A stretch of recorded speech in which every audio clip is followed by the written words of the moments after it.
Bien, me voy a permitir leer el currículum, que para mí es un gran honor, señor ministro.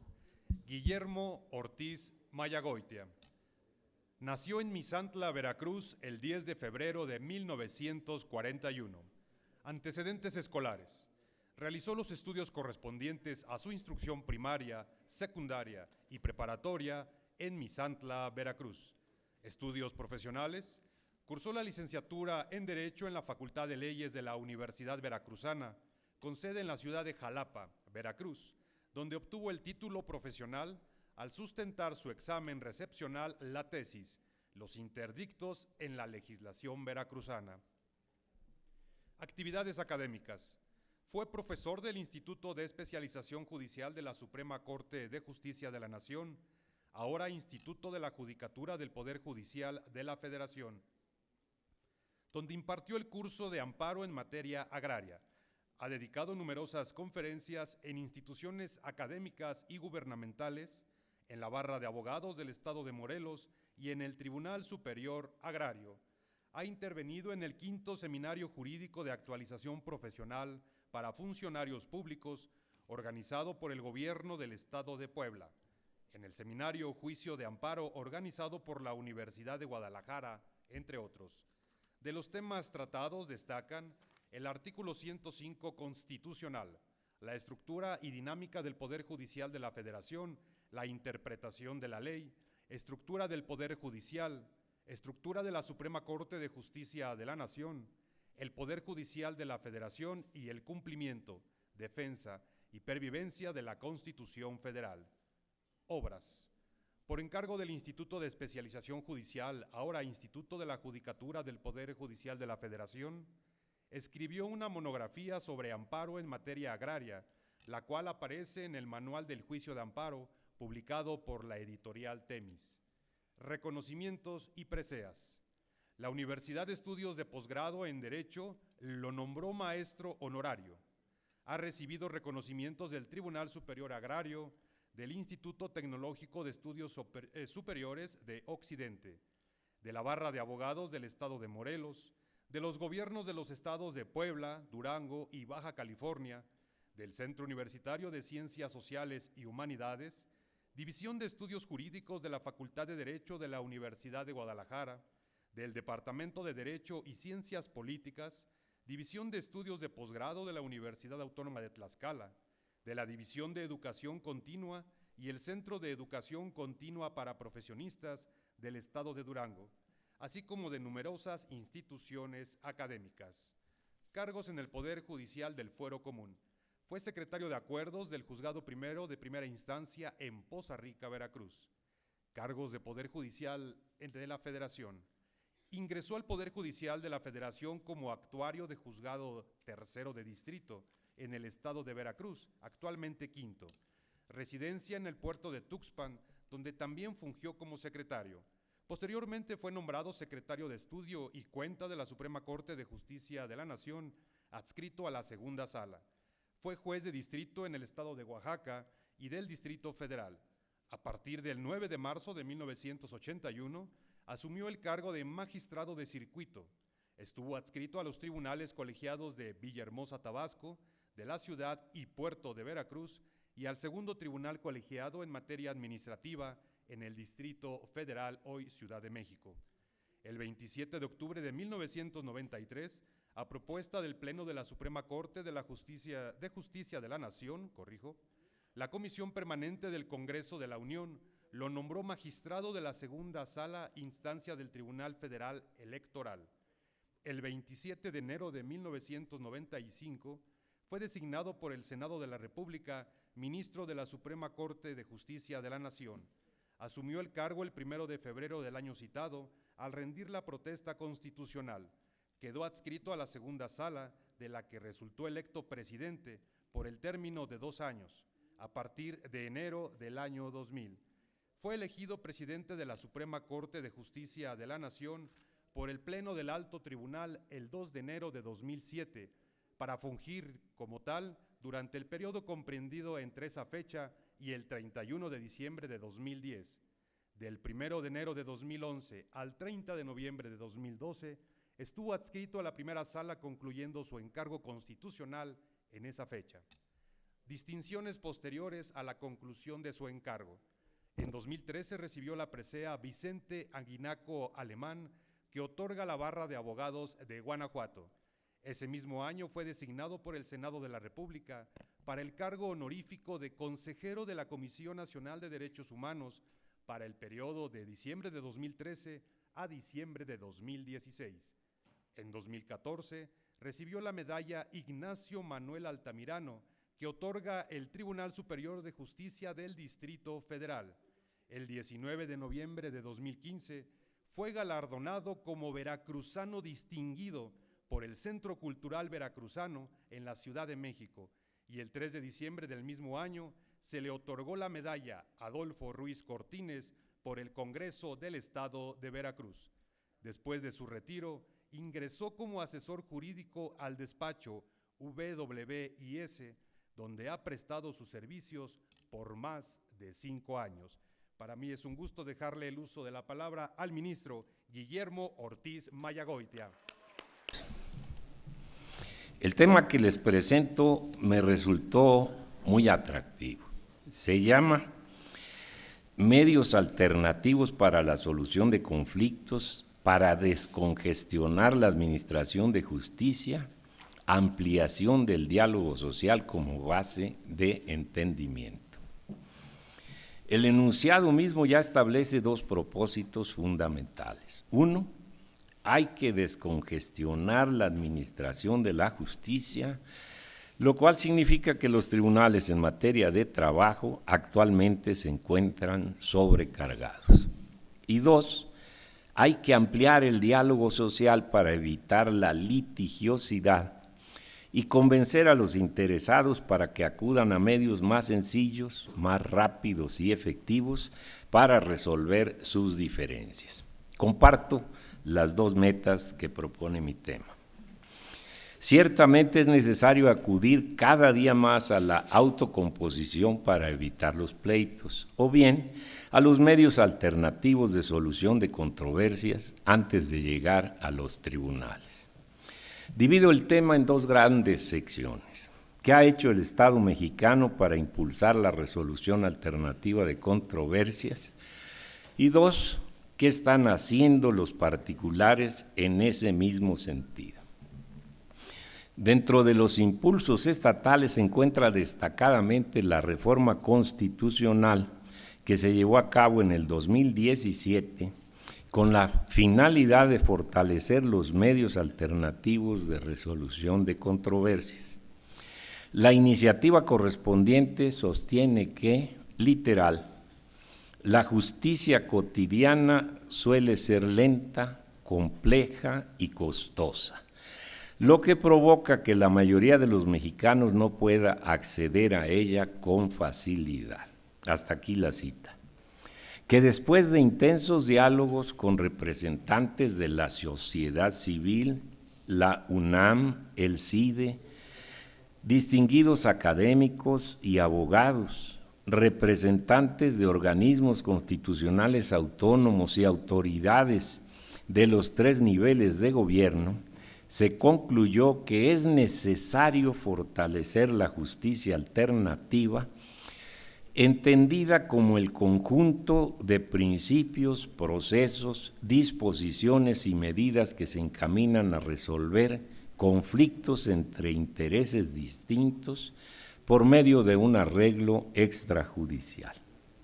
Con lo cual, dice la iniciativa, se contribuirá a la consolidación de una convivencia pacífica, se disminuirán las altas cargas de trabajo de los órganos jurisdiccionales y se facilitará la conclusión expedita de los procedimientos que requieren tramitarse en esta vía.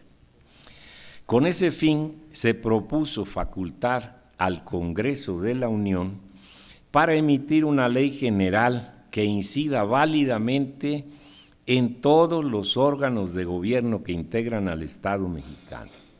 También se dijo que, con una ley general que establezca los principios y bases en materia de mecanismos alternativos de solución de controversias, entre los 3 órdenes de gobierno se logrará lo siguiente. 1, difundir en todo el país la existencia, accesibilidad y beneficios de los mecanismos alternativos de solución de controversias y propiciar una convivencia social armónica. Esto requiere un diálogo social muy intenso, como se propone en el enunciado del tema. 2, implementar en las instituciones públicas del país procedimientos para que los servidores públicos puedan proponer la utilización de mecanismos alternativos de solución de controversias como un medio de acceso a la justicia sin que se requiera el inicio de un proceso de carácter jurisdiccional. Y 3, brindar en los 3 órdenes de gobierno una capacitación homogénea a los servidores públicos que trabajan en oficinas de asistencia jurídica, a los servidores públicos encargados de aplicar los mecanismos alternativos de solución de controversias, así como establecer estándares mínimos para la designación de dichos servidores públicos. Sobre esto, escuché en el panel anterior, se está trabajando, sobre todo con ideas de particulares. Esta fue la iniciativa que produjo la reforma que manda al Congreso Federal y a emitir una ley general. Sin embargo, se ha quedado en el tintero la expedición de esa ley, motivo por el cual hasta el momento los congresos locales tienen todavía libertad de configuración para impulsar dichos medios de resolución de controversias. A continuación haré un breve análisis de cómo están funcionando los medios alternativos de solución de controversias impulsados por el Estado, según mi percepción, sin datos duros ni estadísticas. En la materia penal, donde ya opera el arreglo para evitar llegar al proceso, se sabe que ha funcionado con efectividad, aun cuando no con los alcances que fueran deseables. La condición sine qua non para que opere la conciliación consiste en que se haya pagado la reparación del daño a la víctima del delito. Y esto es un gran acicate y aliciente para que el imputado cumpla con esta obligación anticipadamente, aunque esto solo es posible tratándose de determinados delitos. Sin embargo, el número de procesos penales ante los jueces se ha reducido considerablemente mediante este mecanismo. Mi percepción es sí está funcionando el arreglo entre partes en la materia penal, y después hay otro que se llama arreglo resarcitorio, con todo y que se haya ejercido la acción penal. Como resultado de este acuerdo resarcitorio, también en determinados delitos, el imputado obtiene la suspensión del proceso, recupera su libertad, se compromete a un comportamiento vigilado y a la reparación del daño, obviamente. Y si cumple con todo esto, llegado el término que señala la ley, se declara extinguida la acción penal. Hay un gran atractivo para el imputado en alcanzar alguno de estos 2 arreglos. En materia civil se han abierto centros de mediación y se han emitido disposiciones legales en el sentido de que previamente al inicio de la contienda judicial se remita a las partes a dichos centros de mediación. Antes de la reforma sobre justicia alternativa que comenté, la Suprema Corte de Justicia de la Nación declaró inconstitucional la remisión a las partes al centro de mediación, considerando que esa disposición resulta contraria a la garantía de acceso a la justicia que debe ser expedita, esto es, libre de trabas, obstáculos y condiciones. Yo estimo que a partir de la reforma que introdujo a la Constitución los medios alternativos de resolución de controversias, estos ya forman parte de la administración de justicia y que por lo tanto se ha superado este criterio. espero que así sea. En las materias administrativa y fiscal son reacias por su naturaleza a los medios alternativos. Sin embargo, ya se han dado los primeros pasos para lograr acuerdos entre autoridades y particulares sin necesidad de acudir a los procesos judiciales formales. Y en la materia laboral, ignoro cuán efectiva es la fase de conciliación, puesto que las juntas y tribunales están notoriamente rebasados en su capacidad para tramitar y resolver los juicios correspondientes. Alguna vez le pregunté al abogado de un instituto gubernamental que aparece demandado en miles de asuntos laborales, ¿por qué no conciliaban sus diferencias con los trabajadores demandantes? Su respuesta fue contundente: no podemos hacerlo porque estamos sujetos a la ley de responsabilidades de los servidores públicos, conforme a la cual tenemos el deber de atender todos los asuntos con profesionalismo y agotar todos los recursos que sean necesarios en defensa de los intereses del Estado. Y la conciliación entre quien representa a un órgano del Estado y un trabajador se ve como un acto proclive a la corrupción. Por lo que, en caso de tener arreglos económicos con los demandantes, seguramente seríamos acusados por falta administrativa o hasta penalmente. Con esta manera de pensar es imposible alcanzar actos de conciliación. Pero tampoco los patrones son partidarios de la conciliación equitativa por regla general. Uno de ellos me dijo que los pagos fáciles a través de la conciliación pueden ser un mal ejemplo para que otros de sus trabajadores demanden por cualquier razón. En estos dos puntos particularmente es donde hace falta un diálogo social intenso que convenza a todos de las bondades de la solución alternativa de controversias y que les dé a entender a las partes lo verdadero del conocido proloquio que dice: vale más un mal arreglo que un buen pleito.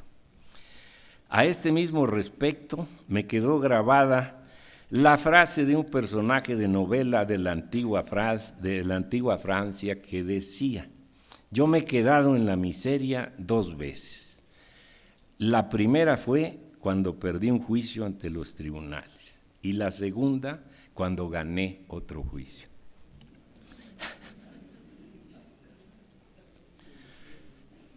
Quiero decir ahora que el mandato constitucional de favorecer los medios alternativos de solución de controversias no es limitativo, esto es, la justicia alternativa no está circunscrita a la mediación, conciliación y al arbitraje, sino que queda abierta a otras posibilidades como la justicia cívica, la justicia itinerante, los usos y costumbres y la justicia digital, que ya comienza a ser una realidad.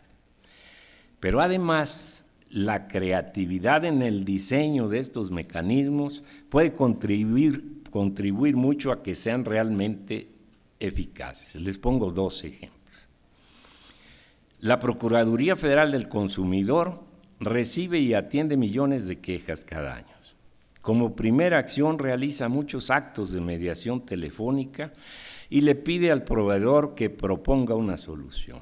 Si no hay propuesta o no se acepta, fijará una fecha para audiencia de conciliación.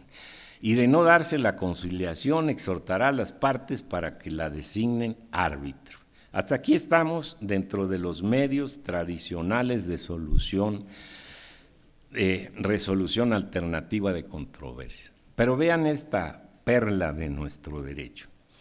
El artículo 134 de la Ley Federal de Protección al Consumidor dispone: la autoridad que haya impuesto alguna de las sanciones previstas en esta ley la podrá condonar, reducir o conmutar, para lo cual apreciará las circunstancias del caso, las causas que motivaron su imposición, así como la medida en que la reclamación del consumidor haya quedado satisfecha. Repito, así como la medida en que la reclamación del consumidor haya quedado satisfecha. Como se ve, la ley faculta a la Procuraduría para multar y también para condonar esa sanción. Y esta es una herramienta formidable para inclinar al proveedor a tener un arreglo con el consumidor en términos de costo-beneficio. Les comento una experiencia personal. Hace años, en la casa mandamos reponer un vidrio que estaba roto.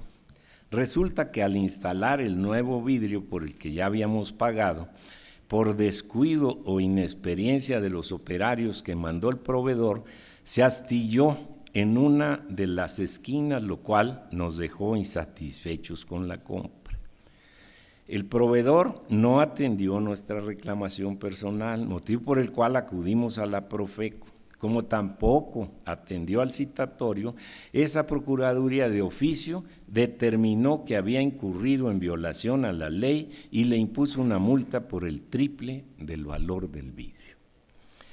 Cuando le notificaron la multa al proveedor, entonces sí acudió sin demora a la Procuraduría y ahí le dijeron que se podía defender en contra de la multa, pero que más le valía arreglarse con el consumidor, pues si se daba ese arreglo le condonarían la multa. Y exactamente eso sucedió. El proveedor nos repuso el vidrio, firmamos de entera conformidad y ambos resolvimos nuestros problemas. Es casi seguro que sin el acicate de la sanción no se hubiera obtenido ningún acuerdo, pues por regla general, quien tiene que pagar o cumplir una obligación procura diferirla hasta donde se pueda. La prudencia en el manejo de este mecanismo jurídico, aplicado solamente en aquellos casos en los que a juicio de la Procuraduría la reclamación del consumidor es fundada, resulta determinante para evitar abusos. Por otra parte, cuando el librador de un cheque aduce que la firma que lo calza es notoriamente diferente a la suya y que el banco no debió pagarlo, entre otros casos, la CONDUCEF, Comisión Nacional para atender a los usuarios de los servicios financieros, la CONDUCEF, puede emitir un dictamen en cuanto a este punto. Y si esa opinión coincide en que las firmas son diferentes y el banco hizo mal en pagar el cheque, la copia certificada de este dictamen es título ejecutivo y se le puede cobrar al banco sin que sea tema del juicio relativo la autenticidad de la firma. Así lo dice expresamente el artículo 68 bis de la ley que regula las funciones de esta comisión. Se vuelve título ejecutivo una simple opinión de la CONDUCEF. Señalo además que este precepto ya pasó la prueba de ácido del amparo ante la Suprema Corte, se declaró constitucional y es la Corte quien dice que dentro del juicio ejecutivo por cobro de pesos no se puede poner ya en duda que la firma es notoriamente diferente. Hasta aquí las medidas e impulso que el gobierno le ha dado a los medios alternativos de solución de controversias. Pero ¿qué están haciendo los particulares por sí mismos en este tema? Hay bancos que han instituido por sí mismos una especie de mediador para atender las quejas de sus clientes, así como algunos problemas del banco con sus trabajadores. Este mediador tiene facultades para proponer arreglos y cuando son aceptados por el cliente o por el trabajador, el banco se obliga a cumplirlos como si fuera una decisión judicial. Esto ya está sucediendo en México. La persona que encarna estas funciones en un conocido banco decía en su charla: para el banco yo soy la Suprema Corte, lo que digo se cumple. Otras acciones de particulares están dirigidas a confiar la decisión de sus diferencias a las computadoras. Se pronostica incluso que la justicia digital puede llegar a sustituir a los jueces en muchos casos. Si me lo permiten, les leeré unas cuantas páginas de lo que dice Andrés Oppenheimer sobre el particular en su libro Sálvese. Dice el título de este pequeño capítulo: los algoritmos también quieren reemplazar a los jueces. Además de los robots abogados que ya existen y que son muy útiles, además de los robots abogados, ya hay plataformas de servicios legales que ofrecen resolver disputas. O sea, hacen la labor de jueces. La más conocida es Modria.com, fundada en 2011 por Colin Rule, el exdirector de resolución de disputas de eBay y de PayPal, y que se ufana de haber resuelto satisfactoriamente 400 millones de disputas de personas que compraron productos en línea contra quienes se los vendieron. Ya hay 3 veces más disputas legales entre compradores y vendedores en eBay que son resueltas con plataformas virtuales de resolución de disputas que todos los juicios juntos que se ventilan en las Cortes de Estados Unidos. La proliferación de estos algoritmos que suplantan a los mediadores y a los jueces en disputas por transacciones de comercio electrónico hace pensar que en un futuro cercano los programas de computación podrán resolver casos cada vez más complejos. Si los programas de computación ya pueden resolver controversias entre compradores y vendedores en eBay, ¿por qué no van a poder resolver disputas entre marido y mujer o entre acreedores y deudores? Modria, a diferencia de RocketLawyer.com, no trabaja directamente para el público, sino que es subcontratada por las empresas para realizar sus labores de servicios al consumidor.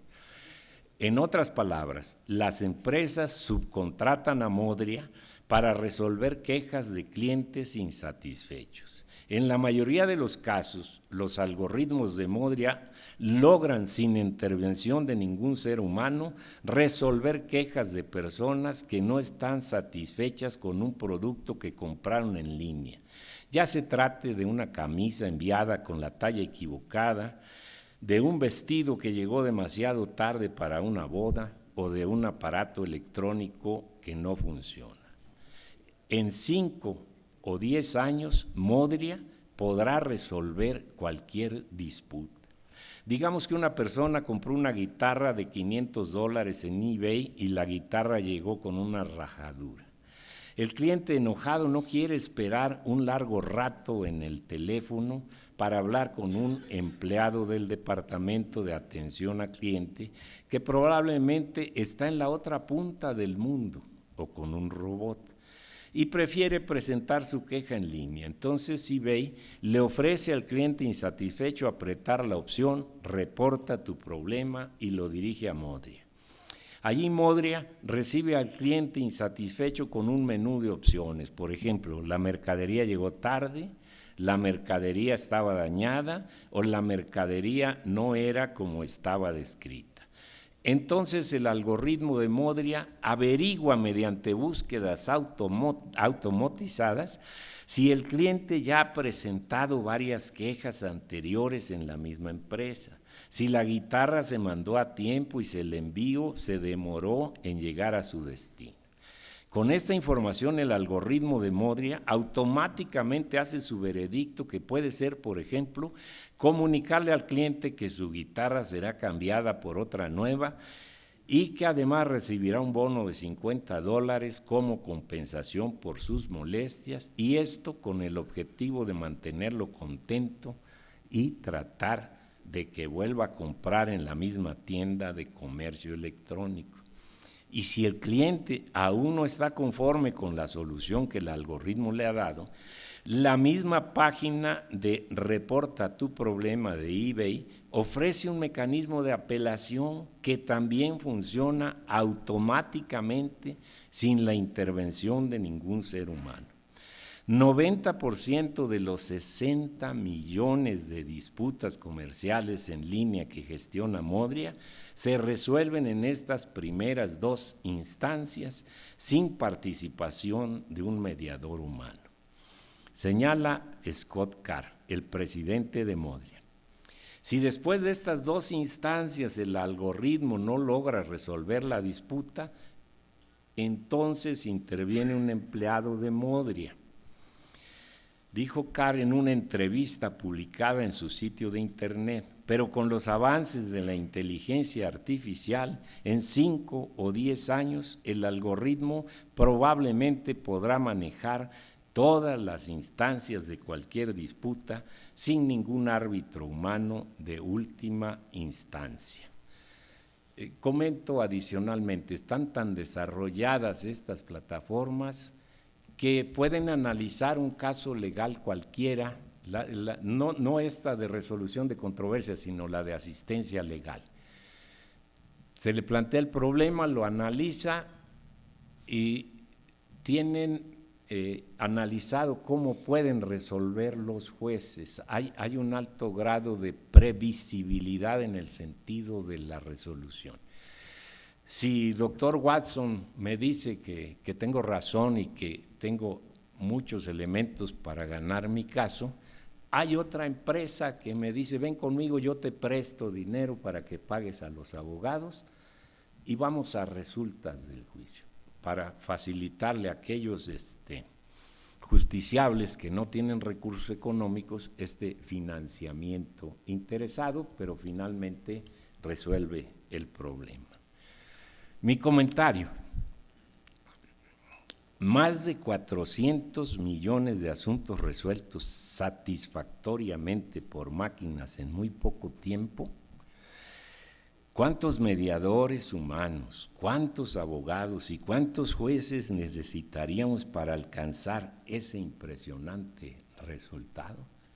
No las 17 juntas que tiene el Estado de México, no los 120 conciliadores que se piensan preparar, que serán muy útiles sin lugar a dudas, pero tenemos que empezar a visorar lo que viene.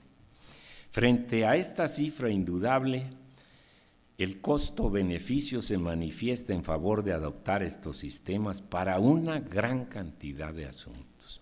Y así va a ser, y así está siendo, sobre todo porque no se trata de una medida de gobierno, sino autoimplantada por particulares. Desde luego, en caso de no ser aceptada la solución robótica, siempre habrá la posibilidad de acudir a un tribunal, pues hasta el momento hay particulares que se han comprometido a cumplir la decisión robótica y la cumplen, pero nadie ha dicho que esa decisión constituya cosa juzgada. El apoyo de estos programas cibernéticos es ya muy útil en despachos de abogados y puede llegar a serlo como un instrumento al servicio de los jueces, pues a través de ellos obtendrán proyectos de resolución que podrán modificar conforme a su criterio personal. Sin embargo, hay el dato de que las máquinas aprenden muy bien sobre los precedentes judiciales, pero todavía carecen de habilidad para interpretar normas que no hayan sido antes desentrañadas por seres humanos. Y esto significa la buena noticia para todos los presentes, que hay larga vida para los jueces todavía. En conclusión,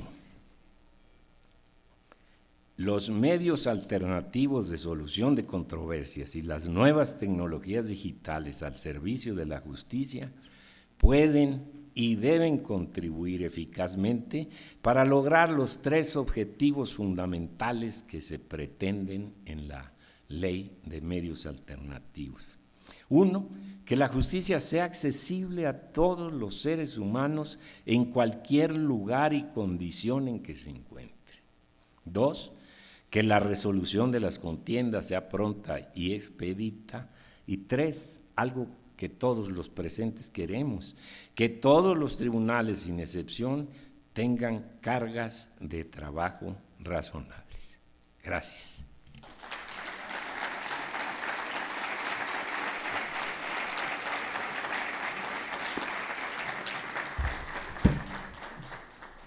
Bien, ministro, pues muchas gracias, por sus puntos interesantes, claro. Abrimos un espacio de preguntas y respuestas, seguro estoy que debe haber muchas preguntas o más comentarios. Vamos para allá.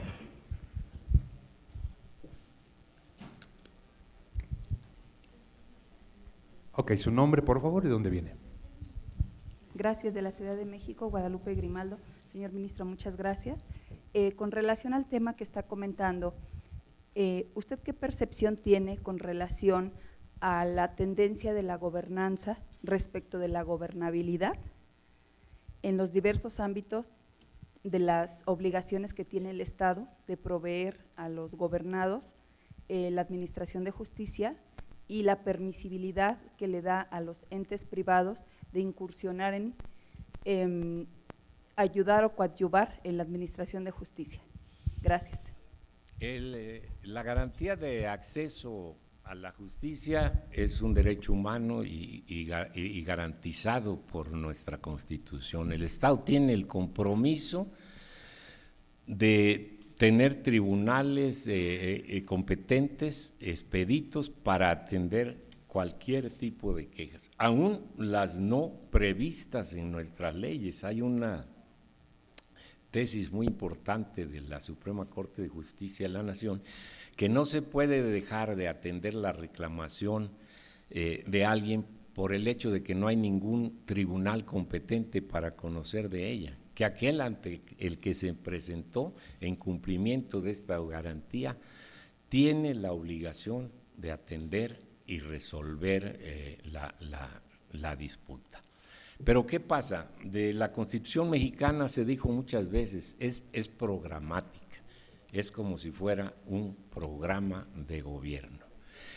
Y en este punto del programa de gobierno es un punto insatisfecho. México es uno de los países del mundo con más bajo número de jueces porcentual. Creo que por cada 100,000 habitantes hay alrededor de 6 jueces, mientras en otras latitudes llega a haber hasta 21, pero el promedio anda entre 11 y 12. Andamos muy abajo en la satisfacción de este compromiso del Estado.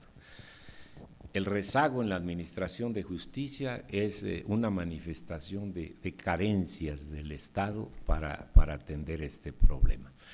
En cuanto a la permisión a los particulares para que contribuyan en el ejercicio de este derecho humano de satisfacer, pues siempre se había aceptado en México respecto de los derechos disponibles, sobre todo los económicos. Tratándose de cobro de pesos, lo que arreglen las partes es válido.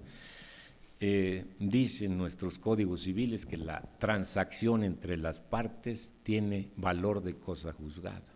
Es ley entre las partes, se cumple y los jueces pueden brindar apoyo para su cumplimiento.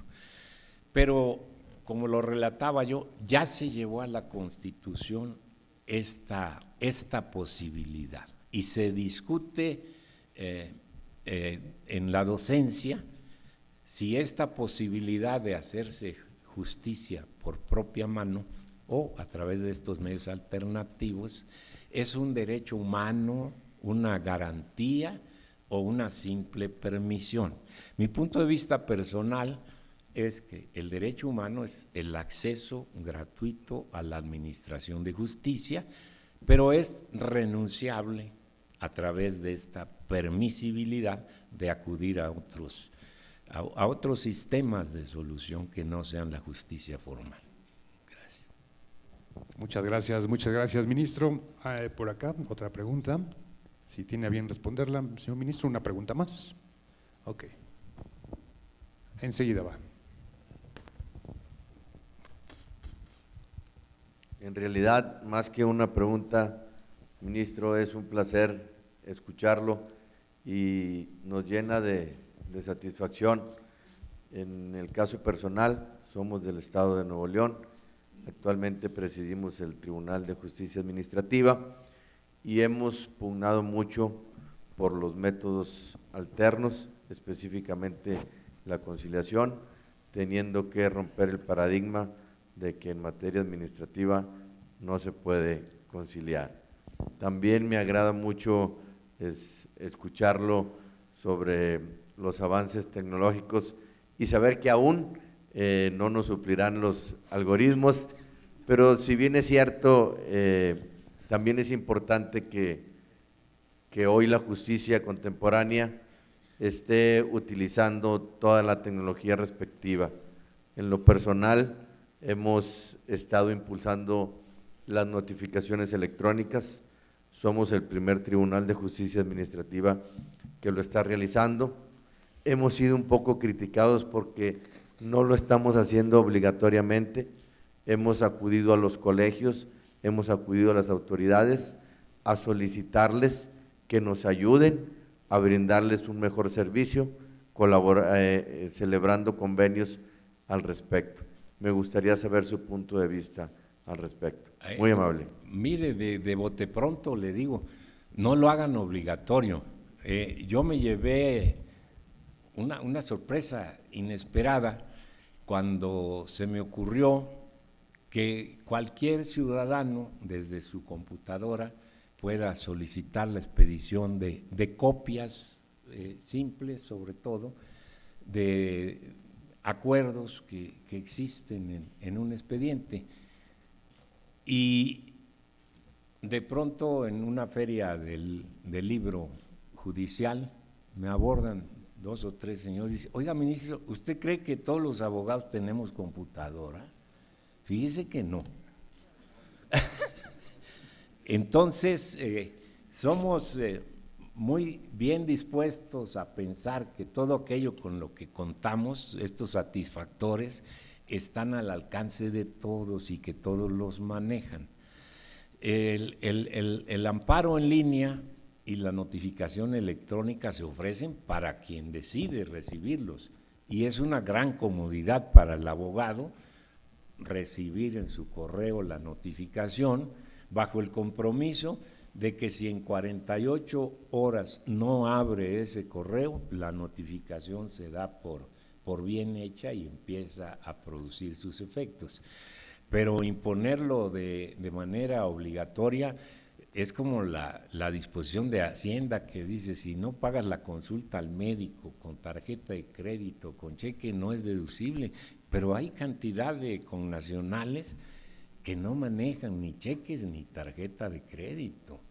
Entonces, ellos que están en una situación de menor calidad de vida son los que no pueden deducir estos gastos médicos. Así que lo felicito, señor presidente, por adoptar los medios digitales en apoyo de la justicia. La Corte implementó el amparo en línea, me dicen que ha sido medianamente exitoso, sobre todo con el tema del alcoholímetro. Hay alrededor de 50,000 amparos cada año, pero fuera de eso hay rechazo natural, no hay confianza todavía al amparo por internet. Pero hay que hacerlo. Esto es parte del gran diálogo social que propone mi tema. Hay que concientizar y decirle por qué te conviene, por qué te conviene. Cuando el usuario encuentra algún aliciente, pues lo va a hacer por sí mismo. Gracias por la pregunta, señor. Le damos un fuerte aplauso, señor ministro. Con ese gran sentir de la doctora, bien, le damos un fuerte aplauso. Y al mismo tiempo, el licenciado Tomás Natividad Sánchez le hace entrega de su reconocimiento. Sin duda, una gran experiencia haberlo escuchado. Con la enseñanza de mi escuela judicial, Poder Judicial Mexiquense y su escuela judicial, orgulloso fruto soy de su simiente y del conclave y